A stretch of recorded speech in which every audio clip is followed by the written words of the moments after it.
Hi friends, അസ്സലാമു അലൈക്കും.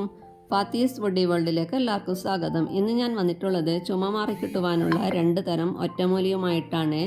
ഇനി നമുക്ക് ഈ ഒറ്റമൂലി എങ്ങനെ ഉണ്ടാക്കിയെടുക്കാമെന്ന് നോക്കാം. ആദ്യത്തെ ഒറ്റമൂലി ഉണ്ടാക്കാൻ വേണ്ടിയിട്ട് ഞാനിവിടെ കുറച്ച് വയമ്പാണ് എടുത്തിട്ടുള്ളത്. ഇതിന് നമുക്ക് വൈദ്യ ഷോപ്പിൽ നിന്നും വാങ്ങാൻ കിട്ടുന്നതാണ്. ഇനി നമുക്ക് ഈ വയമ്പിൽ നിന്നും ഒരു കഷ്ണം വയമ്പ് എടുത്തിട്ട് നല്ലപോലെ ഒന്ന് കഴുകിയെടുക്കാം. ഇപ്പോൾ വയമ്പ് ഞാനിവിടെ നല്ലപോലെ ക്ലീൻ ചെയ്തെടുത്തിട്ടുണ്ട്. ഇനി നമുക്ക് ഇതിനെ ഉരച്ചെടുക്കാൻ വേണ്ടിയിട്ട് ഞാനിവിടെ ഒരു വെളുത്തുള്ളിയെല്ലാം കുത്തുന്ന കല്ലാണ് എടുത്തിട്ടുള്ളത്. ഇതിൻ്റെ ബേക്കിലൊന്ന് നന്നായിട്ടൊന്ന് ഉരച്ചെടുക്കാം. ഇത് ഉരച്ചെടുക്കുമ്പോൾ ഞാൻ ഇതിലേക്ക് 1 ടീസ്പൂൺ തേനും ചേർത്തിട്ടാണ് ഉരച്ചെടുക്കുന്നുള്ളത്. ഇതിൽ നിന്നും കുറേശ്ശെ തേനൊഴിച്ചിട്ട് നല്ലപോലെ ഉരച്ചെടുക്കാം. നിങ്ങളെൻ്റെ ചാനൽ ആദ്യമായിട്ടാണ് കാണുന്നതെങ്കിലൊന്ന് സബ്സ്ക്രൈബ് ചെയ്യുക. അതുപോലെ തന്നെ കൂടെയുള്ള ബെല്ലൈക്കൺ കൂടി അമർത്തി ഓളുന്ന ഓപ്ഷൻ കൂടി അടിക്കുക. എങ്കിലേ ഞാനിടുന്ന എല്ലാ വീഡിയോകളുടെയും നോട്ടിഫിക്കേഷൻ നിങ്ങൾക്ക് പെട്ടെന്ന് കിട്ടുകയുള്ളൂ. ഇനി നമുക്ക് ഈ ഉരച്ചെടുത്ത തേനും വയമ്പും ഒരു പാത്രത്തിലേക്ക് എടുത്ത് മാറ്റാം. ഇത് നമുക്ക് ദിവസവും 2 നേരം രാവിലെയും വൈകുന്നേരവുമായിട്ട് ഓരോരോ ടീസ്പൂണ് കഴിക്കാവുന്നതാണ്.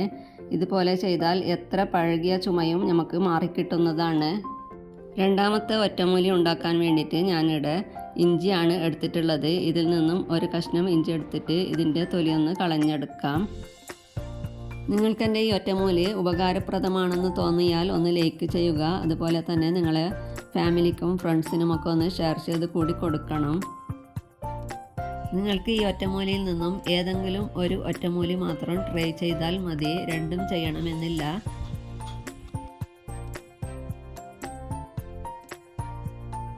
ഇനി നമുക്ക് ഈ തൊലി കളഞ്ഞ ഇഞ്ചിനെ നന്നായിട്ടൊന്ന് ക്ലീൻ ചെയ്തെടുക്കാം.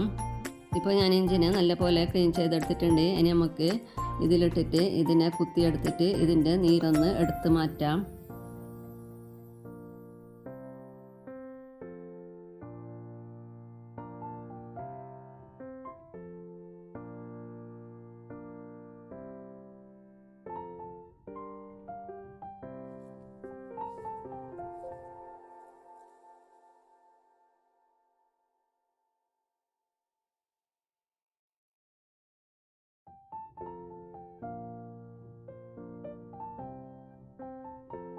ഇപ്പോൾ ഞാനിവിടെ ഇഞ്ചിയിൽ നിന്നും നീരെല്ലാം എടുത്തിട്ടുണ്ട്. ഇനി നമുക്ക് ഇതിനെ സ്പൂണിലൊന്ന് അളന്ന് നോക്കാം.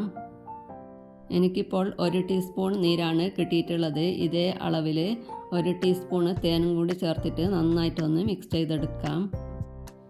ഇതും ദിവസവും രാവിലെയും വൈകുന്നേരവും ഓരോരോ ടീസ്പൂൺ വീതം 2 നേരം കഴിക്കാവുന്നതാണ്. നിങ്ങൾക്ക് ഈ ഒറ്റമൂലി ഇഷ്ടപ്പെട്ടാൽ ഈ ഒറ്റമൂലിയെക്കുറിച്ചുള്ള എല്ലാ അഭിപ്രായങ്ങളും ഒന്ന് കമൻറ്റ് ചെയ്യുക. ഇൻഷാ അല്ലാഹ് ഇനിയും മറ്റൊരു വീഡിയോയുമായി നമ്മൾക്ക് വീണ്ടും കണ്ടുമുട്ടാം.